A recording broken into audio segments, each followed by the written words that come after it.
they come out clean. Yeah, I want to start off with this. We were just talking about the U.S. Olympic team before I get into the intro and stuff. It was like Josh Majette and John Jenkins were literally closer to making the team than Trae Young. Do you think in 2021 is that like what is the irony of that with the two former Hawks, Josh Majette and John Jenkins, out of all people making the team?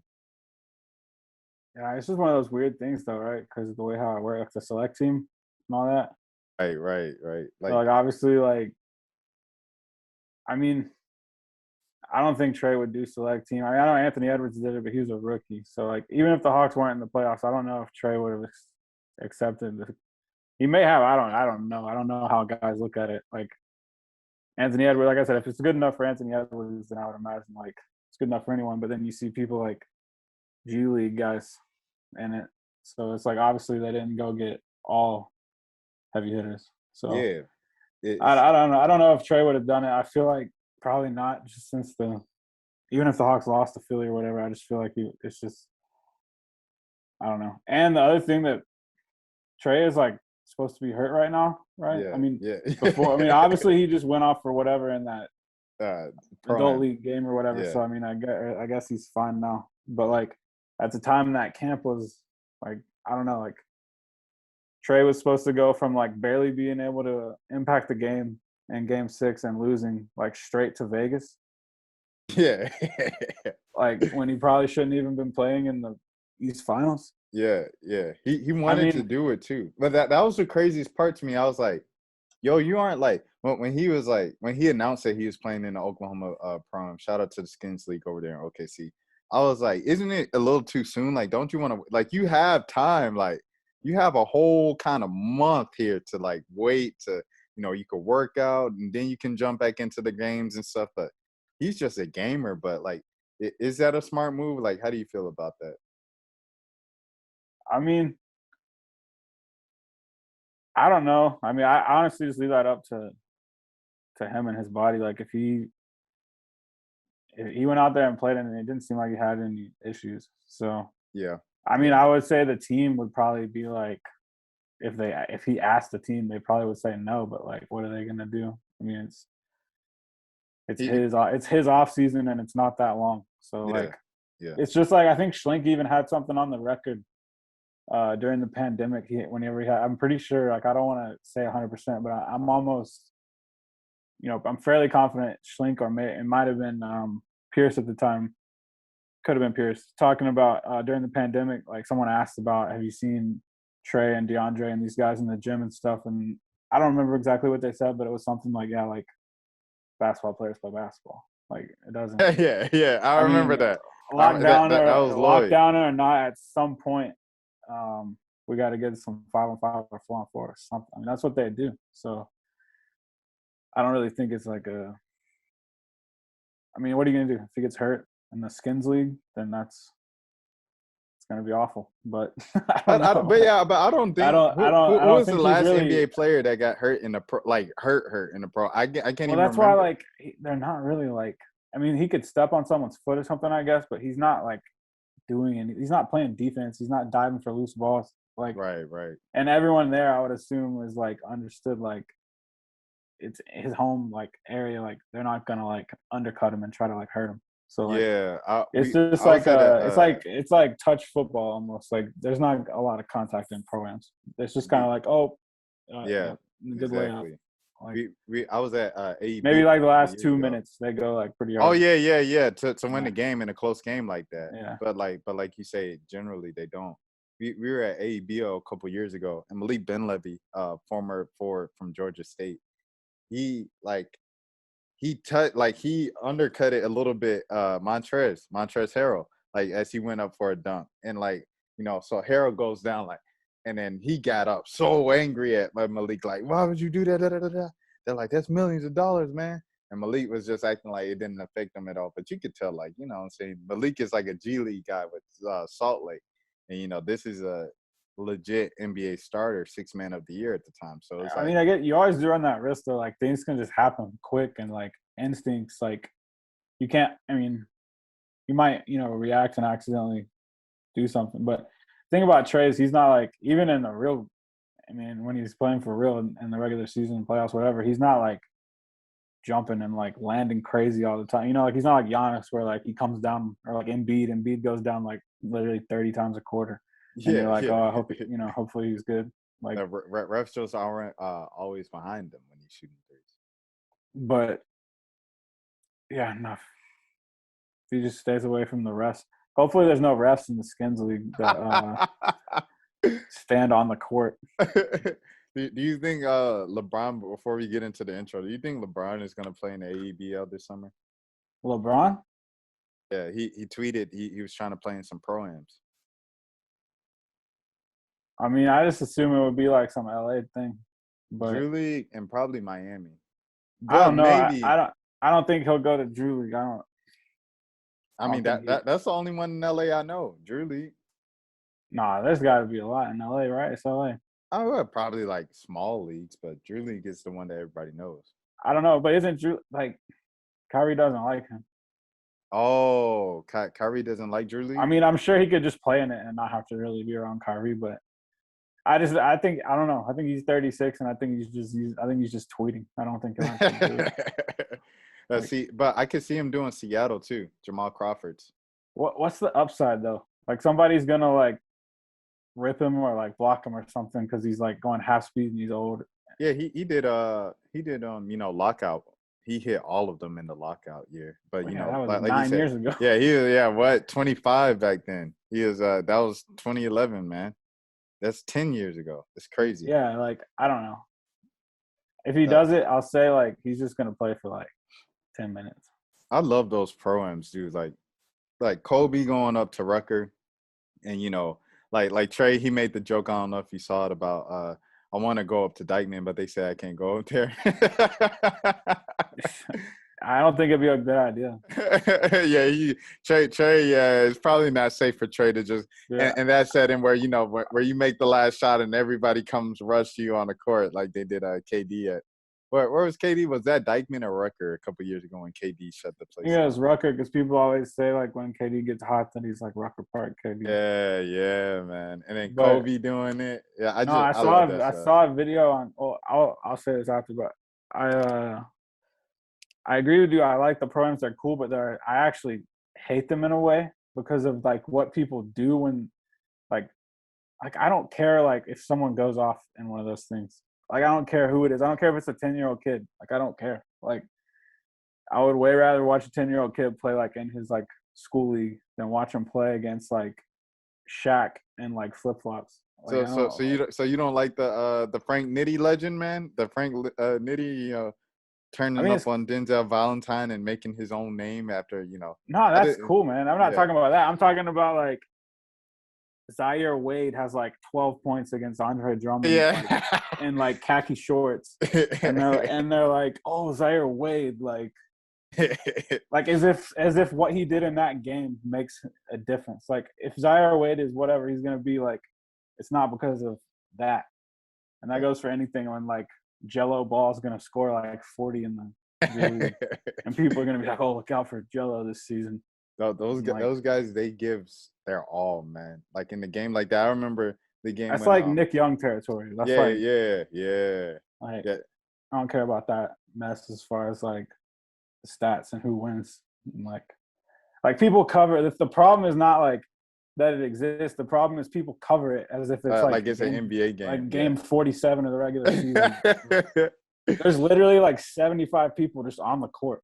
Yeah. Like that aren't playing. Like there's people like on FaceTime like in the paint. Like it's not.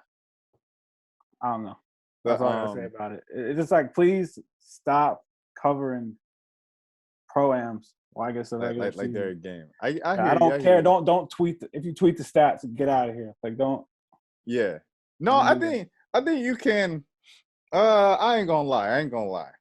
I mean, if you say someone at 50, I'm just saying, don't give me. I enjoy seeing when Goody, speaking of BG had 42 a couple of weeks ago in AEBL, and they tweeted out the highlights, and the first highlight was a 4-point play. Those were enjoyable highlights to watch. Like I didn't put much into it just because those are like, like you say, like overseas guys, and college It's not guys. even about it's like I respect all the the talent. I'm saying like it's just like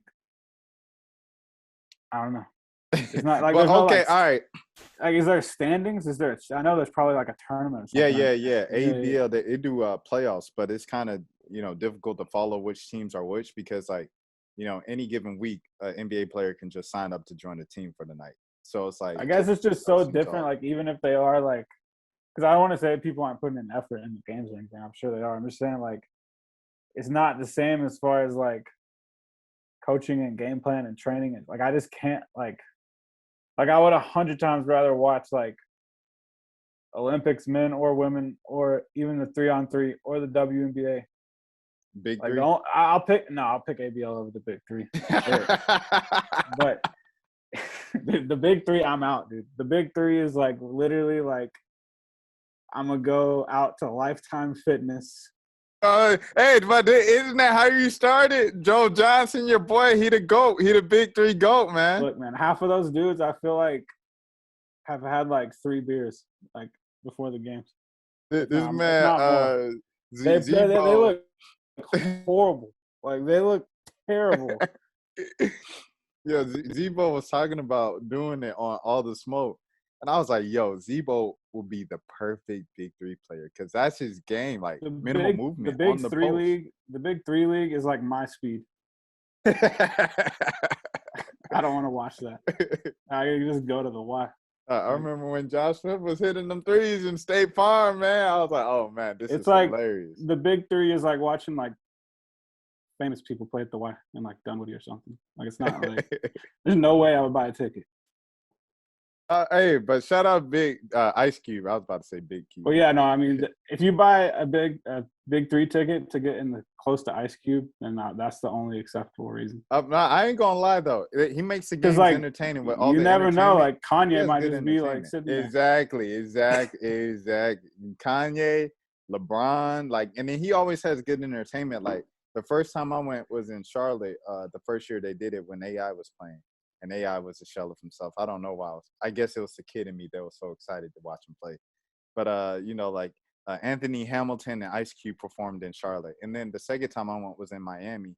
And then, was that the second time? Yeah, I think it was. And Jacquees performed. And then in Atlanta, who performed? So I went 3 times. I've been to the big three. That's crazy. But I'm kidding. Obviously, they're like some of those dudes are like borderline Hall of Famers. It's just like, it makes me kind of sad though. It's like you watch that and then you like, I watched one good game. I'm like, I got to go back and watch like this dude's highlights while he was in like the league. And then I'm like, dude, like this is bleak trying to watch the big three now. The man, Nate Robinson, he had a 3 in Miami, and it was like because you play to like 50 or something. It's first 50 or something like that. So Nate go pop pop pop.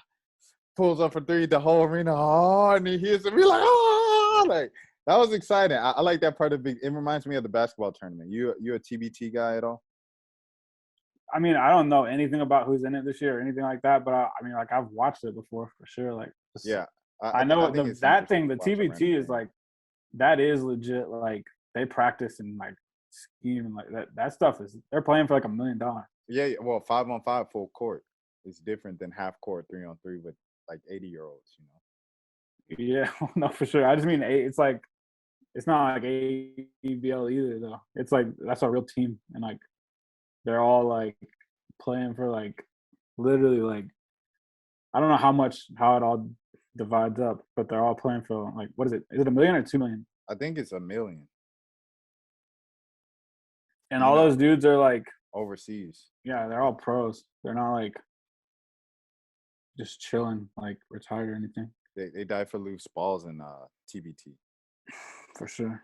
Yeah, but all right, man. Let's get into the intro. This is Zach Hood, man. This my young dog. This my young dog right here. Even though he's older than me, man.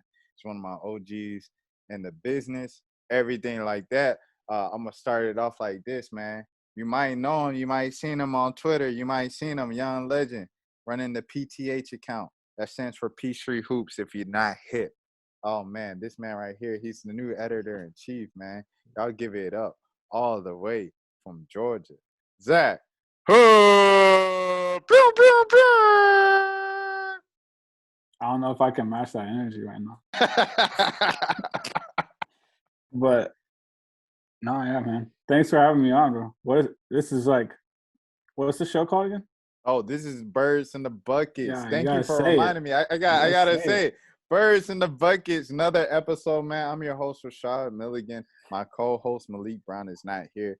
He's taking a mental health break. Shout out Malik. He's taking a mental health break because it's his birthday. But he's on vacation right now. He's not trying to be bothered. So I was like, I respect the peace. I respect the peace, Malik.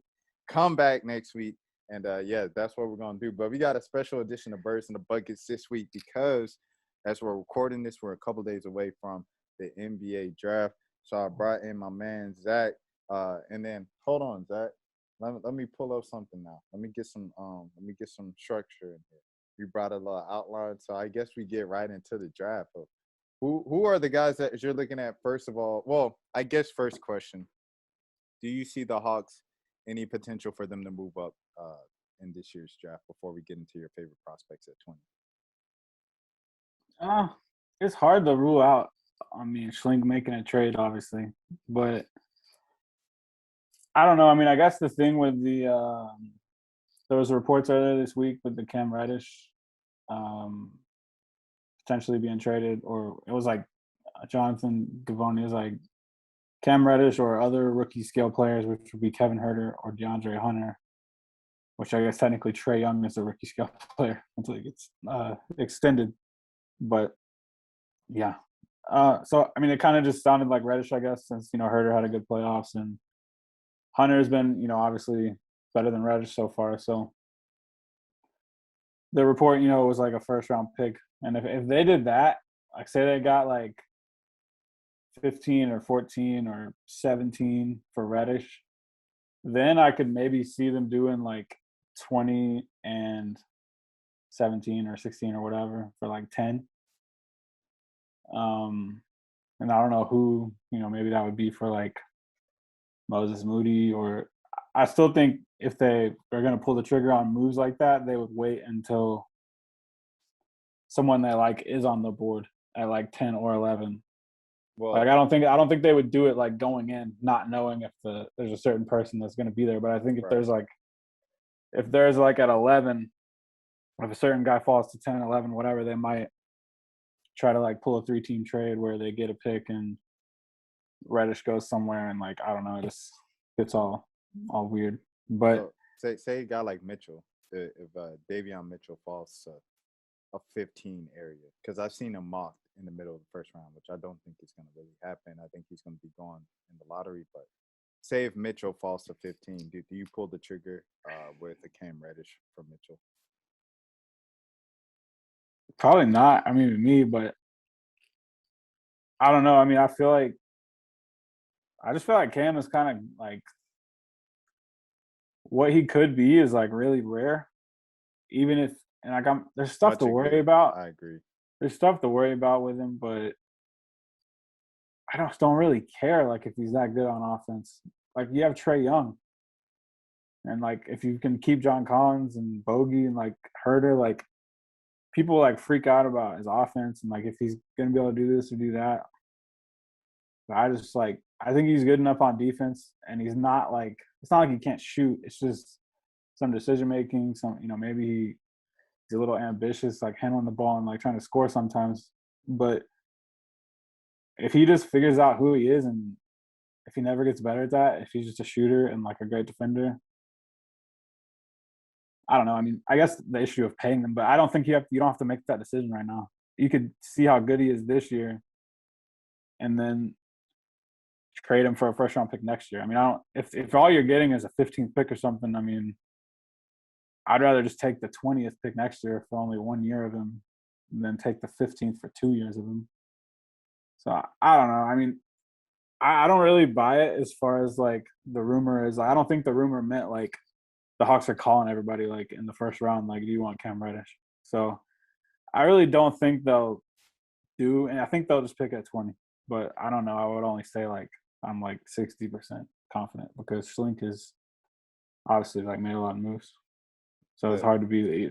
If Schlink trades up, you can't be like, oh wow, never would have seen that coming. Yeah, I think that the only people that I would even consider is like someone similar to Cam, like a Jalen Johnson or a Kuminga, if you can get up there. Of course, a Jalen Green, who's like much a more assured thing, but like that's kind of just a reach. If someone else believes in Cam, well, like I mean, the city of Jalen Atlanta Green might does. go number 1, so they're not getting Jalen Green. No, that I was saying, but if you believe in Cam, like the city of Atlanta believes in Cam, and Green falls to 3 to Cleveland.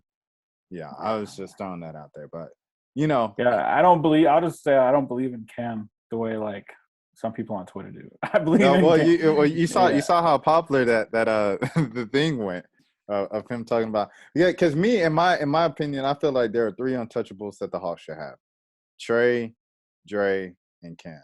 I think those should be the 3 guys that should be untouchable. I don't view Cam as like untouchable. I view him as like just like he could be a really good defender and shooter, 3-and-D guy. I mean, it's hard to get that.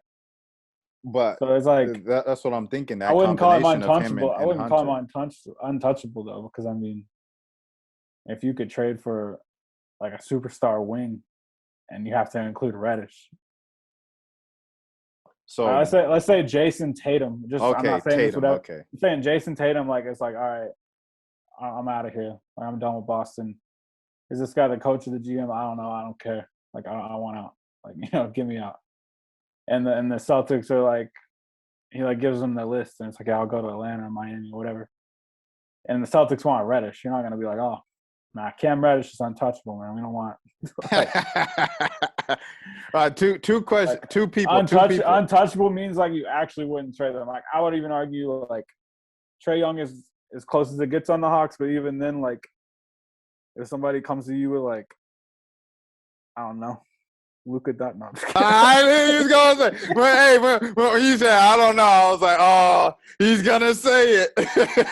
I'm just saying, like, if they offered like, I mean, there's really not many, but I mean, if they offered, there's not many people better than Trae in the league right now. Like, he's top 15. A lot of the people that are like way better than Trae are just old, like Durant, Kawhi's got a torn ACL, LeBron. I mean, like.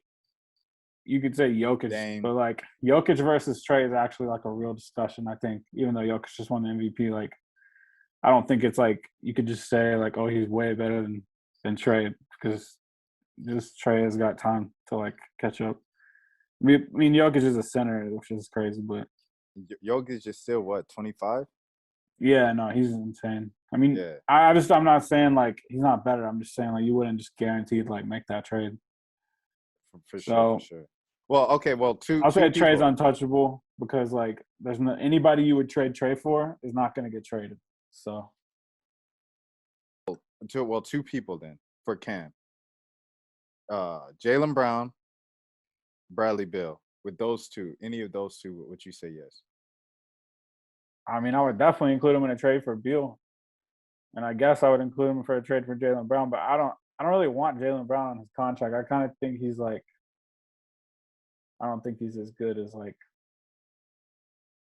the Celtics do. Well, I was about to say like that. I mean, if he was so good, wouldn't they be better? Because Tatum is freaking awesome. Well, I mean, he wasn't healthy this year, so I mean, if you're talking about regular season, but before he got hurt, he wasn't. He's overrated on defense, and like on offense, he's really inconsistent. Like, there's definitely a lot there, but like, I would kind of rather him just be like a. Like, I don't really want him trying to be Tatum, like just shoot the ball. And if they close out too hard, just go dunk in transition. Like, I don't want to see you shooting all these pull-ups. Not because I'm not saying he can't do it, but like you already have Tatum doing that, and they had Kemba doing that. It's like, now that's your whole team. Like, somebody's got to do the dirty work. And Jaylen Brown is like a physical freak. Like, if he wanted to do the dirty work, he would be like Draymond. Like, no, he's way more athletic than Draymond. I'm just saying, like, no one will be able to stop him from doing what he wanted to do. But like he wants to score. He has a pretty game. He wants to score and like all this, but like I think like on their team he needs to be like a junkyard dog and just like he needs to play like Marcus Smart, and he'll be one of the best players in the league. Yeah, and Smart was a like guy. He'd be like it was like he needs to be. Jaylen Brown could do a lot of what Paul George does. He's not as good on defense, but like offensively, Paul George is not like. This is why people get all over him, call him Pandemic Pete, because he's not like an A-plus scorer creator. Like he will miss shots, he will turn the ball over, but he's like the best defender in the league almost when he's Paul George and Cam Reddish are the two people that get steals in the NBA like it's like a high school game. Like someone will just throw a pass at half court and they catch it like walking to it almost. It's like, how do you just do that to NBA player? Like these are the most like best ball handlers and passers in the world, and Cam Reddish is just like, oh, I'm just gonna stop at half court and catch Kyrie Irving's pass and then just go dribble. Like no, that's like almost the rarest thing in the NBA. I feel like it's people who have like strong safety skills and are also like fast enough to like do something. Like Draymond can see stuff like that, but he can't like get to all of it. Yeah, can read the passing lanes, but also have the length and the speed like anticipation. Like it's crazy. It's like your boy Deion Sanders. That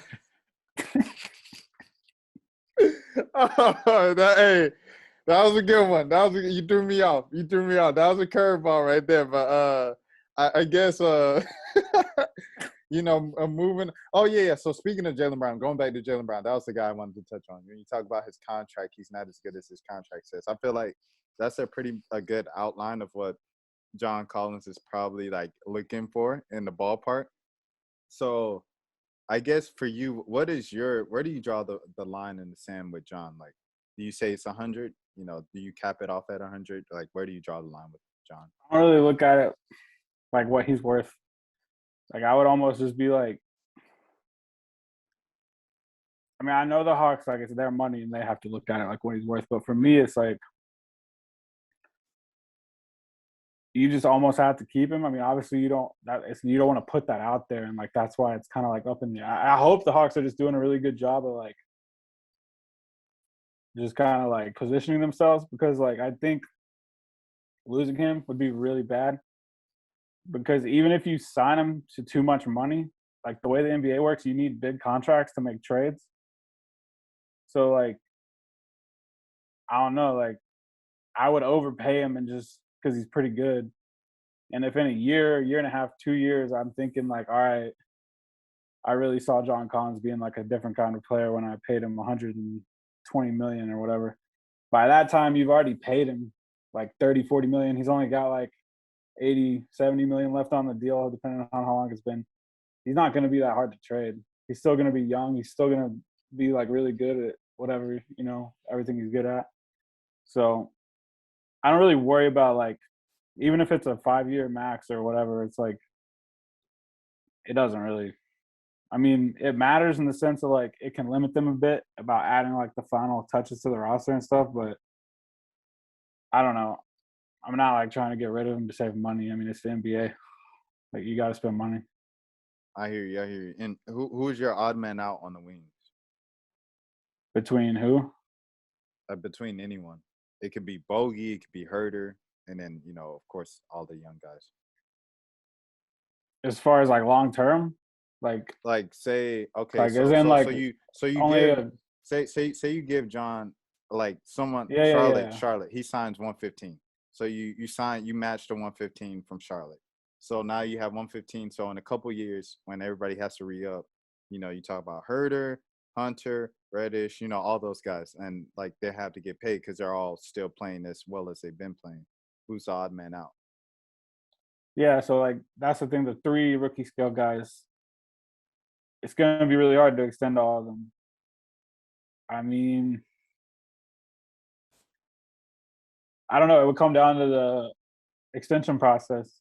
I mean, if one of them signs back on a good deal, then I'm obviously not going to trade them. I don't care who it is. Like if I think Hunter is worth a certain amount, or Herter or Reddish, and they want to sign for 3 years, like Reddish would be a perfect example next year. If he has like one good year and he wants to cash in on it and get like a 3-year deal for maybe like, a decent team friendly, like if Reddish wants to sign like 3 years, like 30 million after like a pretty decent, or 3 years, like 40, 45 million, just to like lock it in. Cause he could also, if you have a first 2 years you don't do anything, your third year is pretty good, and then your fourth year you don't do anything. I mean, you're getting a 1-year deal, dude. You're getting like the Jabari Parker like third contract or whatever he got with the Hawks. Like you're getting a 1+1. Go prove it, and if you prove it once, like Kevin Huerter, like he put together a good year, he might want to cash in on that, and Cam might be in that spot next year. So whoever wants to be reasonable and like not like do what Collins is doing, I'm not saying like what Collins is doing might be the best thing for him. I'm not saying he shouldn't do it. I'm just saying like I would let the process dictate it. I wouldn't go into it like, oh, I have to have Hunter and then end up overpaying him, or I have to have certain one of them, because I think they all have their certain issues. As far as like Hunter's been injured, Reddish has been injured, and inconsistent. Yeah, and Reddish is the biggest question mark, obviously, and then Huerter. I mean, I don't really think there's as many question marks with Huerter or Hunter if he's healthy, but we got to see how that knee comes. But Huerter, I mean, I don't know. You might find out soon with him. I don't know if he'll want to go all the way up until his fourth year thing like Collins did or not. But if they're paying Trae and Collins for sure, they're just going to have to be smart about the rest of it. And I think that's kind of how they'll do it. They'll just kind of like feel it out. And that's the only thing you can do, because, I mean, you can't. I mean, it's their agent and the players are going to ultimately make the decision. So I was going to write about this, but, you know, I don't know still. But did you see Kev on JJ Redick's podcast? I saw that he went on it. I haven't played it. I meant to play it, and I just haven't. Okay, cool. Like in it, he asked him about how did he feel, you know, coming into the end of his rookie contract and the Hawks signed someone at his position and stuff. And he smiled when they brought it up, and he's like, yeah, of course, you know. My initial reaction was like, okay, what are we doing here? And it was cool. It was crazy seeing Kev like react like that, like honestly on the pod. But he was saying, you know, of course, over the year, like with the injuries and the way that things worked out, they found themselves playing a lot together, and he likes playing with Bogey and et cetera, et cetera. But I don't know. Yeah, I just thought that was interesting. And then like you say, like Herter had a you good don't season build and a great playoffs. Go ahead. At the time they signed Bogey, though, Herter wasn't like – you couldn't just be like, all right, Herter's going to be our starting shooting guard and we got to make the playoffs. Right. Like, he was all right, but, like, if everyone in the organization is saying, like, all right, we're going to the playoffs, like, you can't just roll Kevin Huerter, Cam Reddish, and, like, people just love to go back and act like everything then was peaches and cream, like what it is was now. like what we knew now. Like Hunter wasn't. People thought Reddish was gonna. People loved to just act like this never happened, but people thought Reddish was gonna be better than Hunter. Still do. In year two, though, like people were like thinking, okay, we'll see about Hunter, but I think Reddish is gonna do good. And then Hunter goes out and like kills it for 20 games and second best player. Well, freaking Huerter said he was the best player one time. I swear. Like after he got hurt, he was like, yeah, he's been our best player for. Our best all-around player, whatever. Oh, yeah, I remember that. He said best all-around player. I remember that, yeah. Something like that. And I think Pierce, of course, Pierce probably said something like that, too. He's that most consistent player, and I think Solomon Hill said it, too. Well, I mean, he was, because, I mean, Trae didn't make All-Star part because, like, his he should have made All-Star, but part of the reason he didn't is because he kind of had a cold, like, shooting like stretching early in the season, and when you have a shooting slump early in the season, it just looks like you're having a shitty year. As to where like if you have a cold April, it doesn't really show up like that because you already logged all your good stats. So it was just kind of like a timing thing. Like he just happened to not make a whole lot of threes, like. And it was the whole thing where like he was shooting like 47 free throws a game, and everyone. Well, I was about to say he was still scoring 20 a game from the free throws. Everyone but that hurt him an All-Star because people were just like mad about it. Like, well, Nash was, and then Lloyd. Well, I don't think Nash was the only according coach to the Athletic. I don't think Nash is the only coach.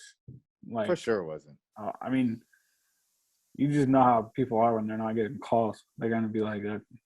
They don't even. It doesn't matter if it's right or wrong call. Like people just complain about calls.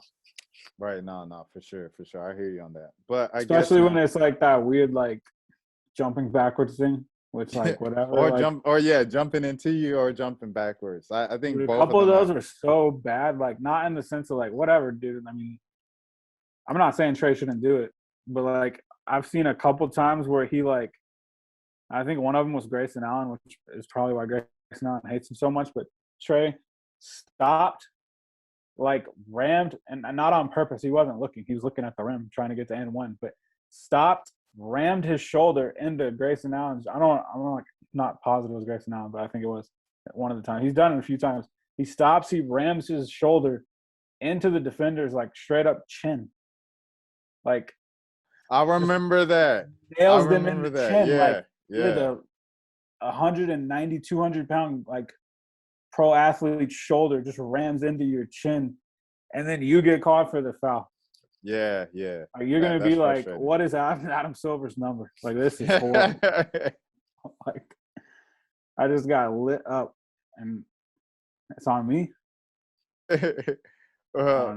I guess kind of moving on to the prospects at number 20, man. Who are your favorite guys right now? I know I watched Trey Mann over the weekend or last week, and obviously as Hawks fans know on Hawks Twitter, like Trey said that he watches Trey, and you can see it in his game. He has the same maneuvers as him, even jumps on the alley oops, the floaters, the threes, and everything like that. Who are you liking at 20? Cam Thomas, a popular guy in the mocks. Yeah, I like Jaden Springer. I'm just looking at a list, so I don't even know now. I think Springer. Random side note. I think he might be related to DeAndre Bembry. Really? Yeah, because he's related to Ashley Holder, the sports reporter, and she's cousins with DeAndre Bembry. So there might be some type of connection there. Yeah, I don't know much about that. I also like Keon Johnson. I like I don't know, Kai Jones. Johnson? Wait, say the Keon Johnson. Keon Johnson? Okay, yeah. Okay. From Tennessee, and Springer, also from Tennessee. I mean, it's tough. There's a lot of guys. I like Kai Jones from Texas. He's projected to go top 10 in a lot of mocks. But I saw you picked him. He fell to 20, and you picked best player available for the SB mock. I saw that. Yeah. No. I mean, I would love Jared Butler at 20. I don't know if he'll get that far. That's a good one. But them boys right there, I'm telling you, Bolton Baylor. I talked about Mitchell earlier. Bolton Baylor. I like Butler a good bit more. I like Butler a good bit more than Mitchell. I think Mitchell, like, I don't know. I'm just not like. There's some stuff with Mitchell where it's like on offense, if he doesn't shoot the way he shot from three, I don't know. Like, I'm kind of worried about his offense, I guess. And then he's not like. He's older and he's only 6'4", It's not like he's like 6'7". But I don't know. I mean, I still think he's, top 20 pick. I mean, at 20, if he probably won't be there at 20. If he was, and you can definitely consider it. Zaire Williams from Stanford. You think he's going to fall to 20? It doesn't. I mean, he's been I think Jeremy Woo from Sports Illustrated, ESPN, and one other, I think Hollinger, all mocked Zaire Williams to the Hawks like on the same day. Wow. Like today or yesterday. But Williams would be crazy. Some people say he's gonna go like, in the lottery. The Hawks will have a famous team if Zaire Williams goes there. Yeah. With Williams and Onyeka is obviously famous, and then Trey's famous and Cam's famous. Like that's a pretty famous team right there. Yeah. And then like you said, Trey Mann is interesting. Trey Mann and Sharif Cooper, I like them, but I don't know. They're not my favorite, like, Hawks people. Like, I want Sharif Cooper to go somewhere and get a chance to, like, run it. Like, just, like, I don't know, like, obviously, like, he's probably not going to come in and start at point guard as, like, the 18th or, like, 25th pick or whatever. I mean, he could even slip to the second round, I think, because people are figuring out he's not 6'4" or whatever from the comment. People already knew that. I'm just kidding. But, I don't know. I like Cooper a lot, and I want him to get a chance to, like, beat someone out of a job and, like, just, like, run the show because he's, like, such a good passer. But I think it's just going to take some time with him. And yeah, I don't think he could be a T. He could be a T for sure. The Hawks, they don't need to sit around and wait on like one and done, like unfinished product. Like if they get a one and done, it needs to be someone who's like not at Trae's position, like someone who's like a long-term like starter, like upside, like Williams or Keon Johnson, like someone that could potentially, like Kai Jones, like if they grow into like what they could be, then they're really like should have won it like 7th in the draft or something. Okay. Cooper, if Cooper hits his high outcome, you're like, all right, we got to trade him because he's too small. Like we already have Trae. Like it's like a Reggie Jackson thing with the Thunder. Yeah. Like he got too like, which I don't know if it's actually true. I think Reggie Jackson just thought he was too good to play behind Russell Westbrook. But you know, he was shooting more than both Westbrook and Durant at a certain point. Just imagine like Kevin Durant sitting in his room at night on Twitter after a loss, and he took like the third most shots on the team. He said, if I have to take the third most shots on the team, it's going to be because Steph and Clay. He's like, I will never take less shots.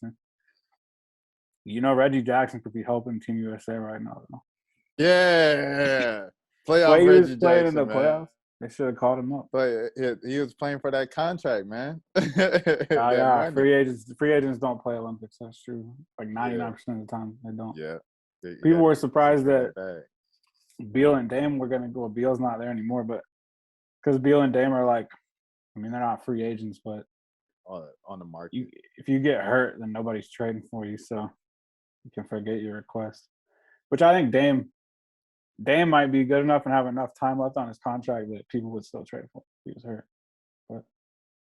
But he's a guy going back to the whole untouchable trade thing. The Knicks will trade for any All-Star, hurt or not. So yeah.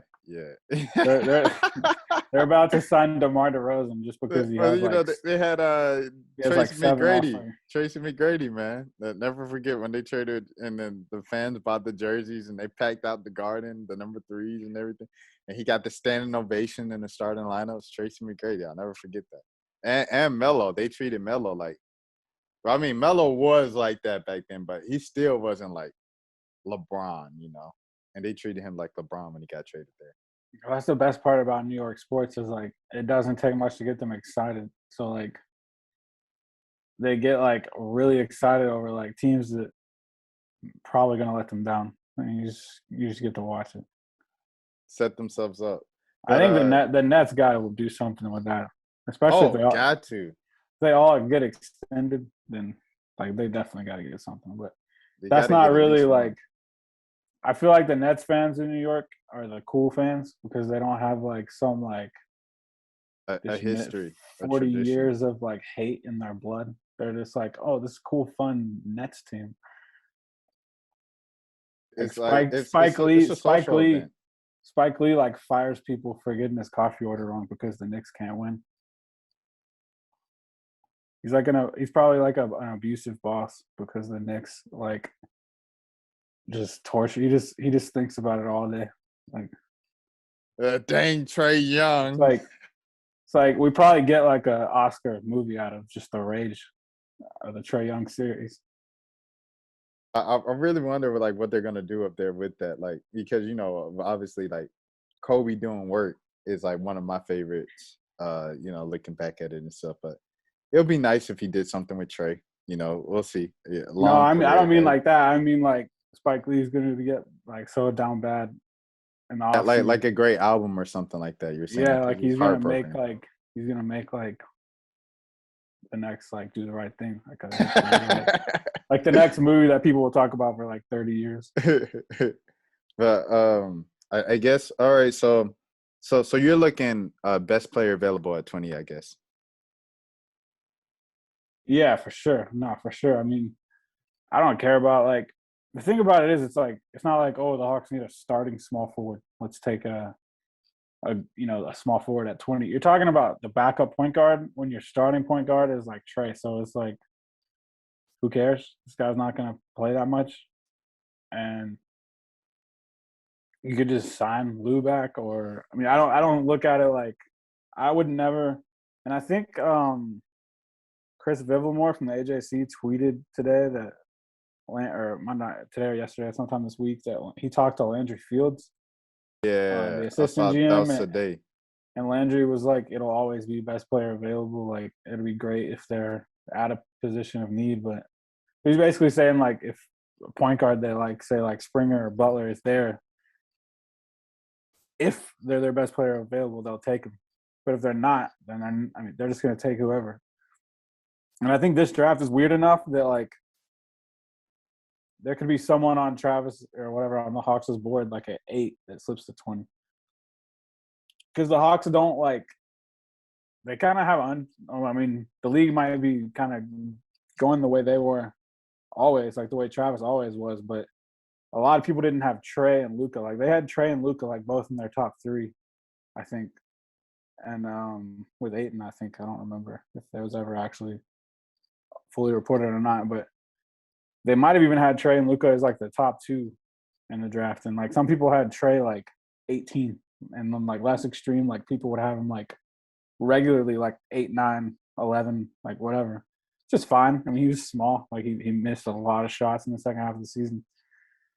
I don't think it's like stupid that people had him that low. I mean, he made them look stupid, but the job of draft scouting is to like scout like what you have. You can't just project like, oh, this guy is going to be the hardest worker in his class and like get way better at everything like every 2 months. Like that you But people don't acknowledge like how like you said that Trae's jumps have been crazy, dude. Like he wasn't good when they got him as far as like the NBA. Like he was terrible in the summer league.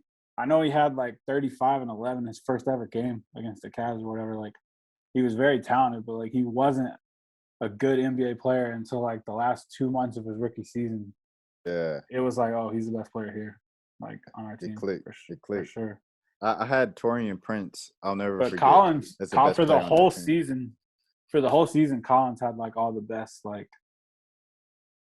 whatever, like on off rating and all that. Like Collins was probably the best player from game 1 to the end, and then ever since then, Trae's. But ever since like that midway point of the rookie year, whenever they like, I want to say they started winning, but they kind of stopped losing every game and competed pretty regularly.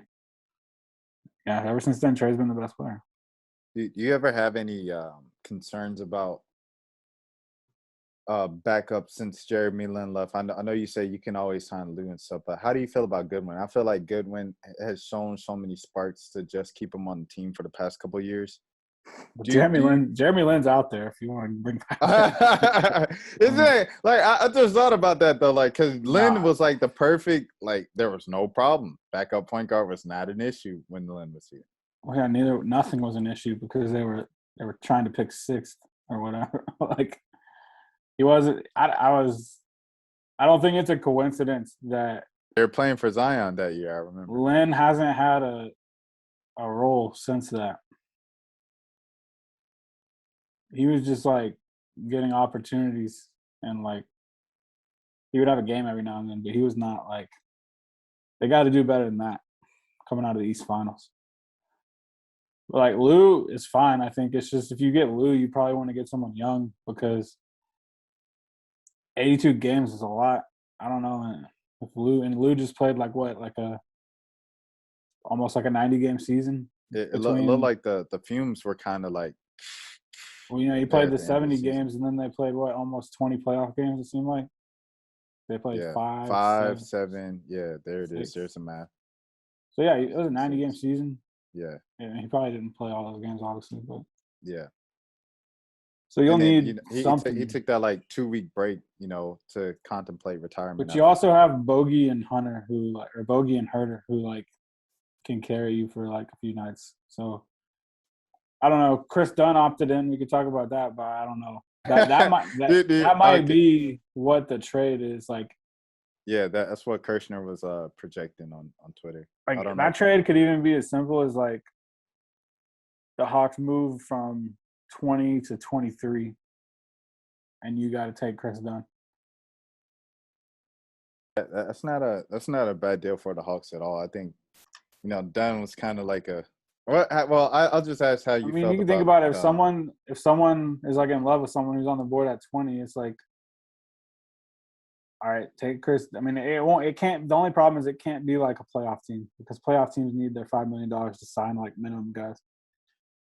Like the Lakers are not going to do that. They're going to be like, no, we don't have money. But if someone else is like want to move up like 4 or 5 spots, I don't know, it might work out. Or they could just, I don't know.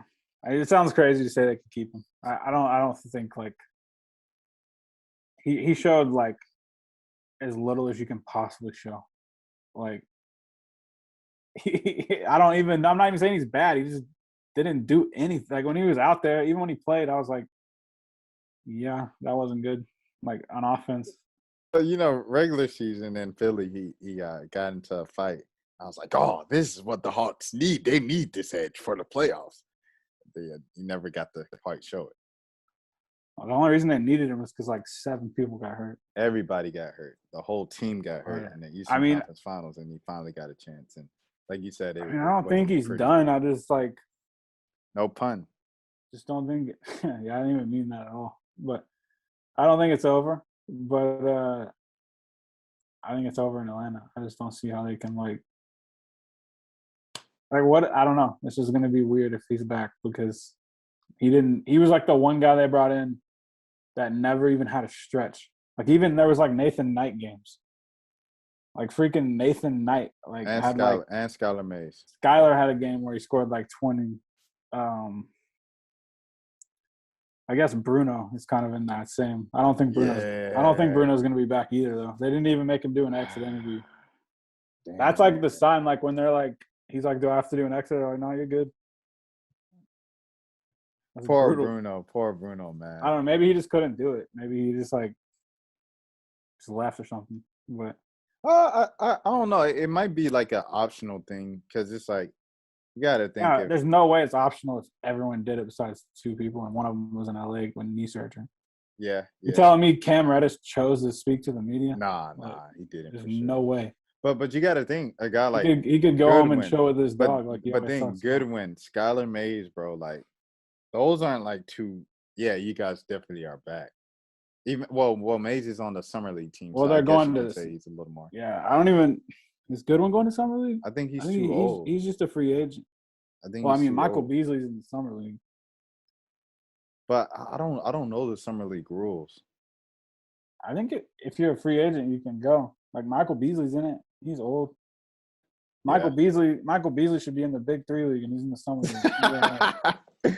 He tried out for the G League. There was a lot of big names that tried out for the G League last year. They didn't get in. Yeah, dude. I mean, at the end of the day, it's money for buckets. Like that's what they do. Like that's like us applying for a writing job. Like, you're paying people to play basketball. All right. Yeah, like Emeka Okafor and Hashim Thabit, I think they were also on the tryout list. Especially somewhere in America, like they all know they could get paid, but like they don't. They don't want to leave home. Yeah, they have to go like be fish out of water and miss everything. They're all at the age where a lot of those guys are at the age where like they already weren't around their family like when they were in the NBA. So make it even harder to go to like Turkey or something. Or to leave again, like you said. Yeah. If they've already left once and they come back, they're like, I'm not going back regardless. Like, I know the money's good over there, but I just can't do that again. Yeah, I wonder if Shane Larkin will just always be there or if he's ever going to come back. Oh, no. Larkin he seems like he's sold. That's another guy, that overseas kid. What's his name? Serapin or Sigon? Alpern Sigon? Yeah, that kid, he plays on Shane Larkin's team. And they're like, Shane Larkin's like GOAT over there. I'm like, if you're GOAT status, if you got that type of, and Mike James is another one. He only plays on his team for about 2 more days. Oh, snap. Hey. He's in the draft, so he's going to be coming over. But go ahead. No, I was saying he's probably going to go in the lottery. Oh, yeah. He's nice. I like his game. He reminds me of JaVale McGee. That's not good. No. I'm saying no. Don't do that, Zach. JaVale McGee has had a decent NBA. We're not doing that. Yeah, but we're talking about a lottery pick. That's not like 07 JaVale McGee. 07 JaVale McGee when he first came out, when he was young and green with Washington. And he was nothing but a 7-footer with some raw athleticism, could block the ball, palm the ball, dunk the ball like crazy. Just make. I don't know. Sagun's more like got like old school post moves and stuff. I don't know if I see McGee. Yeah, he's nice, bro. He's but nice. I don't know. Like it's weird. I think like Sagun should almost stay over there and just be like the best FIBA player or whatever. Best like. I think he's gonna be worse in the NBA with the NBA rules and stuff. Like he's like a throwback like post player. Like his counter is nasty, bro.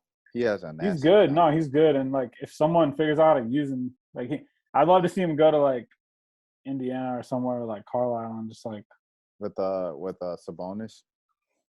Oh yeah, that might be weird. And Bittergaze or never mind. He can't go there. They already got too many white centers that can't move. He's got to go somewhere else. But what about They have like 2-3 picks in the top 15. They should just trade them for like NBA players. Yeah. Get Andrew Wiggins. That window's too small, man. Stop trying to win while also paying Andrew Wiggins like the max or whatever he got like 3 years ago. Like, don't get out of here with that. Like, respect Steph Curry. Don't tell him you're trying to win and have Andrew Wiggins starting. Like, get at it. That's terrible. The window's too small for Golden State. Like he's 33 or something next year, like 34. Like yeah. If they come out of this with Wiseman and another bum like at 7, like if they just draft some like 19-year-old that doesn't do anything, Curry should be like, yo, trade me to Cleveland. Nah, I can't. Curry can't leave just for the looks of the optics of it. He can't leave just for the optics of it. He could definitely leave if they can't put nothing better. They haven't added anyone good since Durant left. You're not a Jordan Poole guy. You're not a Damian Lee guy. I mean, I'm a Damian Lee guy for sure, but like I'm talking about like Marquise Chris. No, I'm definitely not a Chris. I'm good on that, but they, you know what I'm saying? They're like trying to win, and they're like giving Kent Bazemore the minimum. It's like, dude, the Lakers just got Anthony Davis. The Lakers just got Montrezl Harrell for like $9 million. He'd be your 4th best player, and they don't even use him. Like, literally, Montrezl Harrell would be like, the Warriors would need 20 a game from him without Clay. And he's like just sitting on the Lakers bench, like playing when they're up by 30. It's just like they're just so far away. Everything besides Steph and assuming Clay can come back and Draymond, everything else is like at such a lower level. Like there's some guys they could still use, but there's too many guys that are just like guys.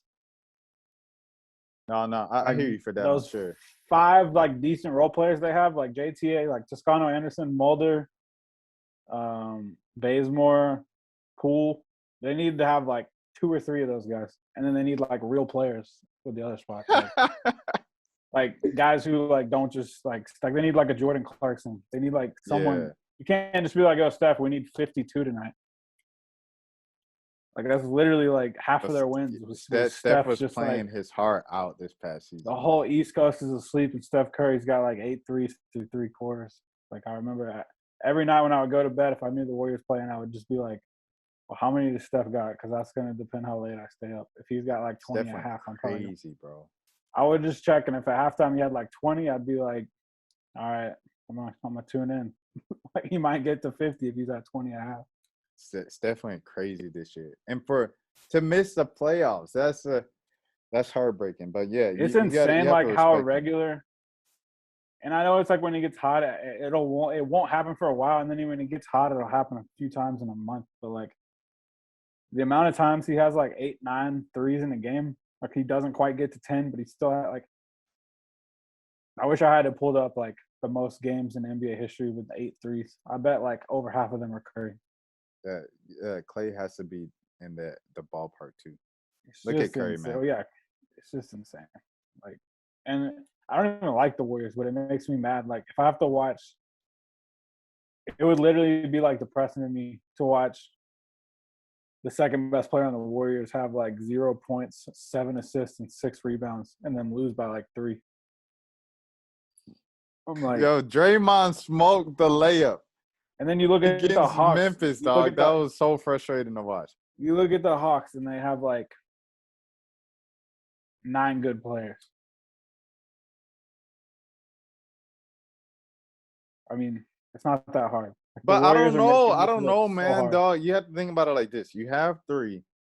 Literally, you just I think at this point, like you say, what, 33, about to turn 33. I think at this point, bro, you just ride it out, dog. I ain't gonna hold you. You got to do the Kobe, bro. You got to do the Kobe. Oh, you ride it out, but you're definitely like putting pressure on them. Like, I don't want to play with Andrew Wiggins again. Like, no cap. Like, yeah. I don't want to. Like, James Wiseman, I'm good on James Wiseman too. Tell someone James Wiseman is good, so they will take Andrew Wiggins. So are you gonna do Wiggins and Wiseman for Pascal? Yeah, sure. I'll do Wiggins and Wiseman for like Taco Fall. Yo, chill out. just get them off. Like, nah, you got to get the value out of Wiseman because he was a number 2 pick last year. I get that. But as far as like, if we're playing a game tomorrow, give me like John Jenkins. Like, just get. I'm just messing with you, but like, just give me somebody. I was looking at that like, over. Yeah, Wiseman doesn't know how to play, dude. Like, he's pretty good though. Nah, he's not.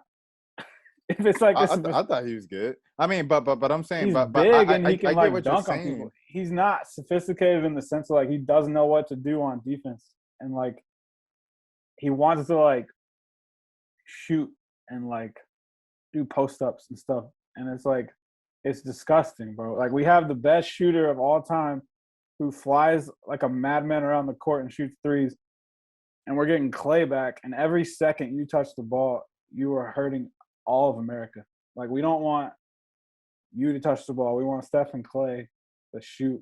We don't want to watch you. Like, Wiseman thinks he's like Kevin Durant. I guarantee you, in draft interviews, he's like, yeah, I want to be Kevin Durant. I want to like. That's every 7-foot guy that is like has a video. We had this discussion last year about like if you're 7 foot and you've ever crossed anyone on camera, period. Like, you think you're Kevin Durant. You're like, when you get to the league.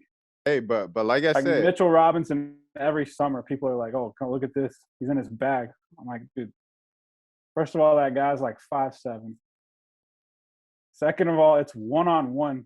There's nobody like poking at the ball or anything. Like, they act like Dwight Howard doesn't come out here and shoot half-court shots before the games and make them. Like, I just hate when people pull up some clip and just start saying stuff. It's like every summer Melo is like Jordan killing.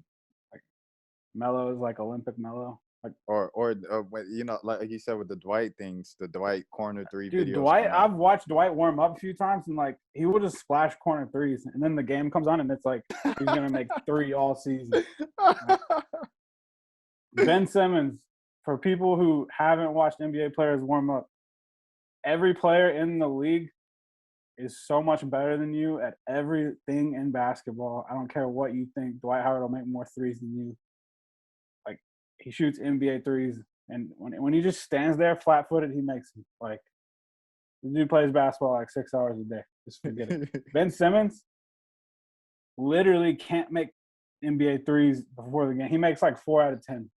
Every time really I've seen Philly like, no, he does now. I've seen Philly like 6 times.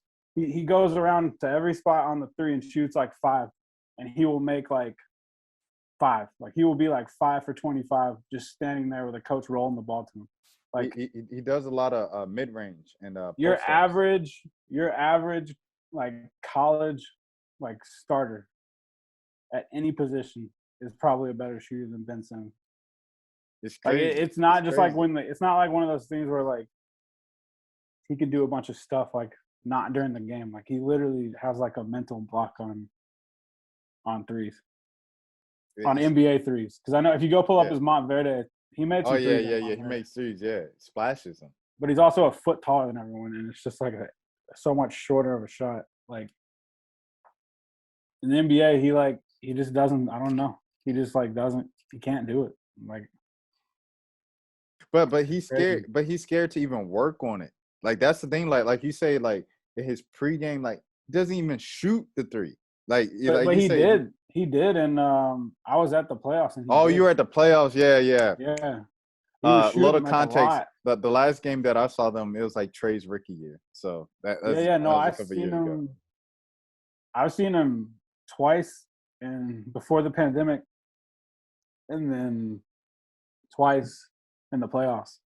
And he shot him like he would go all the way around and go like literally like 6 for 20, 5 for 20. Like never hardly ever make 2 in a row. Maybe once the whole time made 2 in a row. Like out of all 4 times I've seen him.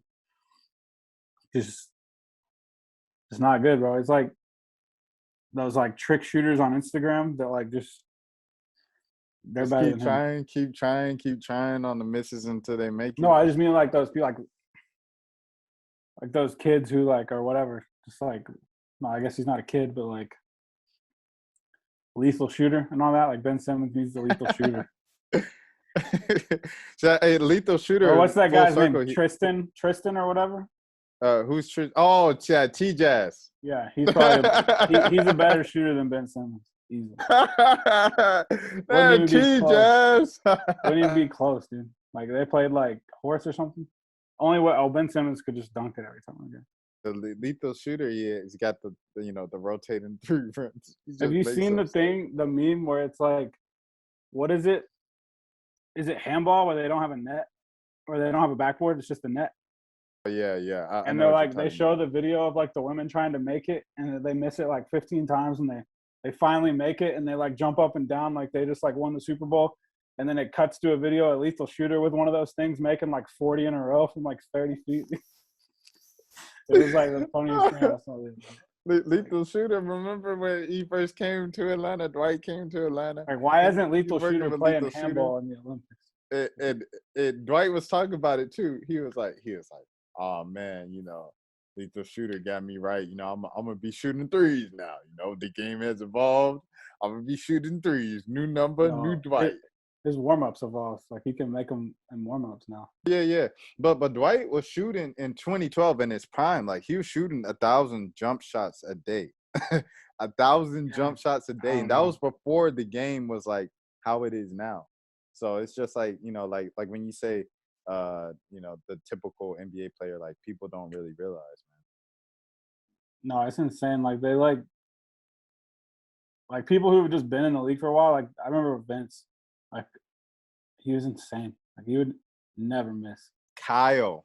I remember one game. Well, yeah, Korver's insane. I remember one game. Vince, like, I don't know if you were there or not, but I was there in like 2019 or whatever year he retired, or it might have been the year before he retired. He said the rim was off like 2 inches, and they went up there and measured it, and it was. Like he just looked at the rim. He was like shooting. He was shooting free throws like 2 hours before the game. He was just like. He's like, that's off like at least a couple inches. And they went and measured it and like they had to like move the freaking rim. He knows an NBA goal better than like it was bent. That's crazy. But yeah. I guess wrapping up now. This is like there's so many tangents, like this title is not gonna fit in the description. You just have to do like summer nights. Yeah, or you could go with the Trae Young is untradeable unless it's for Lucas.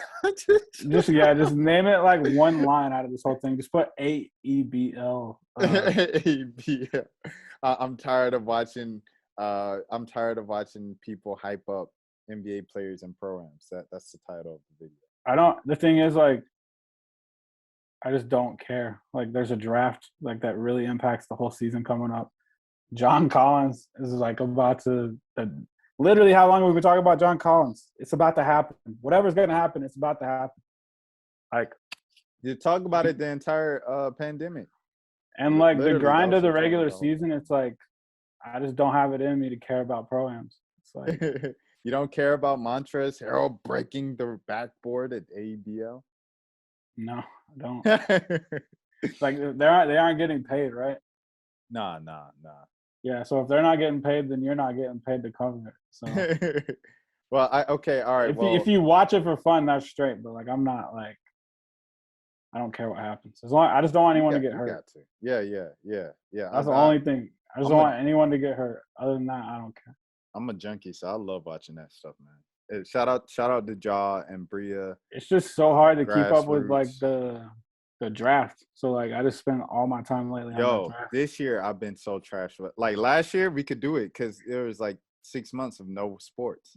Yeah, there's just so much basketball though. Like there's WNBA, man. Like WNBA, Big Three, TBT.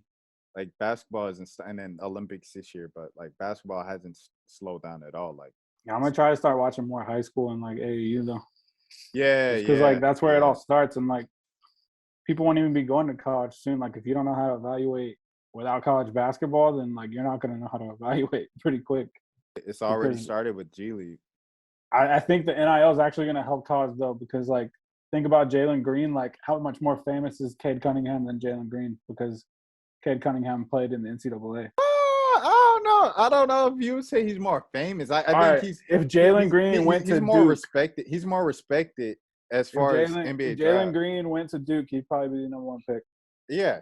But you have to understand that Jalen Green was like when you talk about fame, because I think but like I'm saying like NBA draft cloud, I guess. I'm just saying the whole freaking. The way people look at it would be different. Like, well, that's what Green said himself. He might still go second, and Cade might still go first if he went to college. But your average person would be like, "Yo, you seen Green?" Yeah, Green. Instead of like, to where like everyone's like, "Oh, if you don't take Cade, it's just an awful idea." Right, exactly. Like only like diehards and junkies have seen those G League games and stuff. Like I haven't seen a whole lot of it. I've seen the highlights and the clips and the scouting reports people make and stuff, but like. The G League bubble was like during the regular season. Like it was really hard to keep up with it.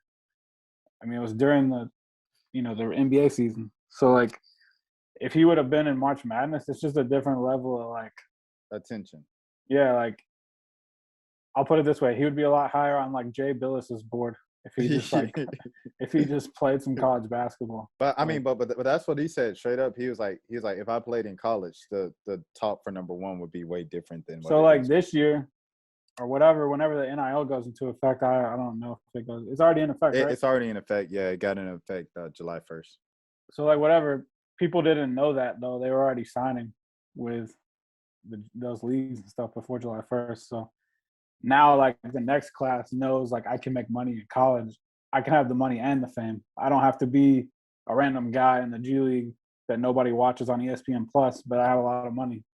Or I could be Zion and not have a lot of money, but be like really famous at Duke, but all your money is you don't have it. Him, Colin Sexton, and Taya Cooper's little brother over there in Auburn.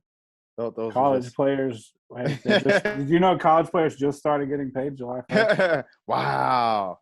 So the Alabama football team, like they just all got those cars. Just did you ask Deion like how much he got paid in college or something, man? Like, Deion, like, well, he actually. He was getting like 6 figures his senior year because the Yankees were paying him, so he was a walk-on at Florida State, so he's getting 6 figures. Yeah, but I'm saying like how much does Florida State pay him? Oh, just like that. It's like he was a senior, bro. Like why wouldn't he just already be gone? He could have gone after. Well, football. You talking about high school? No. I'm talking about college. So think about it. It's like when football, you have to wait 2 years. So 2 years, and then third year he was famous, right? Third year he was mad famous, and then he gets drafted. So he didn't even need it. So he came back and walked on, I guess. I don't know if he liked college, but I mean he was already getting paid at that point. So I just feel like back in the day before technology, they were getting paid even more. Like they were just like suitcases full of cash, just like less tracking devices. Yeah, and like I just assume like. A lot of them get paid. I'm sure there's like some people and their parents who are just like, no, I don't want to risk that. I don't want to get in trouble. But a lot of them, I mean, I wouldn't blame them. It's stupid that they wouldn't be allowed to get paid, but the Duke can make money off of it or whatever. Like, and there's really no precedent. Like Cam Newton's dad didn't go to jail. Like it's Auburn that gets in trouble. Yeah, it's crazy, bro. So it's like, just I was like always fine with it. Like I hope they're getting something because they're not allowed to get anything. Like they can't even like sign. They can't even sell like their own shoes. Their own like their, that are or theirs. t-shirt with their face on it. No, I'm even saying like they can't even sell like something like that they bought because it like like I don't know, like they could get in trouble for the craziest shit. Because Like, who was that? Was that like Malcolm Mitchell? Oh, that was a kid who came over to Jackson State. He was over at USC. His brother was, and his brother was selling shoes. He was reselling. You know how kids do? They resell the shoes online, and he got in trouble for that. And so since he got in trouble for that, both of the brothers in the transfer portal. That's what happened. But yeah, also I think that's why Paige on the women's side, she's gonna stay all 4 years now. So like the UConn fans are loving the NIL. Because, well, it's different. It's different with women too because like the money side is just so much more different. Like I know, but someone like Paige, she kind of transcends that because she's like Zion, bro. Like I mean I understand, but the average person, like, okay, let's say a degree from UConn for the average person is probably worth more than like a couple years of WNBA salary. Well, I would say because you can make money. You can make money off that degree from UConn for like ever. Yeah. Now somebody like her or Caitlin Clark maybe, but I don't know if Caitlin Clark from Iowa is going to be. Yeah, well, Caitlin's not like Paige as far as she's Paige good, is like Zion Williamson, bro. Like you got to think like because that's what I'm saying with Jalen Green when you talking about Jalen Green's fame. Like these kids were like superstars in high school, like 1 million followers on Instagram. Like Paige, Zion, Jalen Green, like they're a different level of popularity of like what they were coming out of high school. So for sure. Caitlin Clark, like she'll be able to make a little bit of money off of this, but like Paige is the only one where it'll be like it makes a huge difference in a dent. Yeah, like Sabrina, like on State Farm. Yeah, so Sabrina Ionescu is like another kind of comparable person. You think they're gonna like start like why are the most famous two like women's basketball players like white and even like they already started that talk. It's already been a talk for the past year. Because I mean I know there's like Candace Parker and like Asia it just Wilson. seems like it's always like it just seems like it's always like get the attention. Yeah, it's like some Tyler Hansbrough shit. It was actually a stat, like someone like studied it, and Paige shouted it out in her SP speech. But it was despite the fact that 80% of the WNBA players who got awards last year were black, more than 50% of the coverage were on the white players. So that's like it's a weird thing because like in Paige's case, Paige is literally better than everybody in college. She's I was like. Yeah, but I feel like weird. Sabrina is like she hasn't even been like lighting the WNBA on fire, she's right? Not. She's not. Good, but she hasn't. Yeah, she's good, but she's not like better than everybody else. So you think that's where you that think comes Paige from. will just come in though, like we can have it, or you think she'll take a while? I don't know, man, because Paige, she was so much better than everybody as a freshman. So I think she's gonna come in, but like she's got that, she's scrawny, she's skinny. So it's like, how is she gonna just a grown woman? Like it's a different game than college in that aspect with the physicality. But I think it'd be interesting to see. I watched one WNBA game this year. It was on a Sunday night. It was Seattle and Vegas. It came down to that. Yeah. It was a pretty good game. Those are like the two best shots, teams. Dude.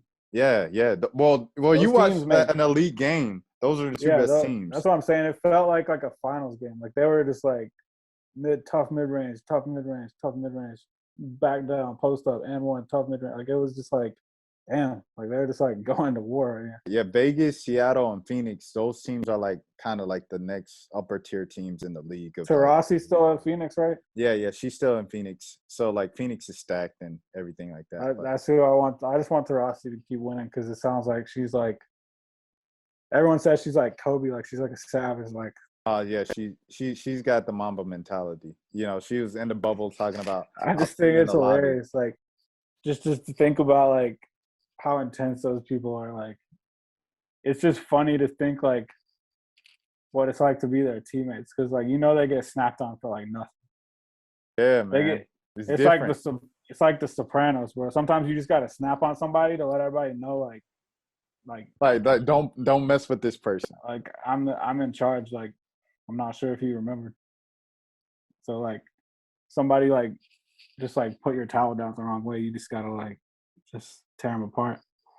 But I guess that because we got to get you out of here and we got to bring it back to the Hawks. We went off. You talked about a tangent, and then we literally went on a 20-minute tangent about women's basketball.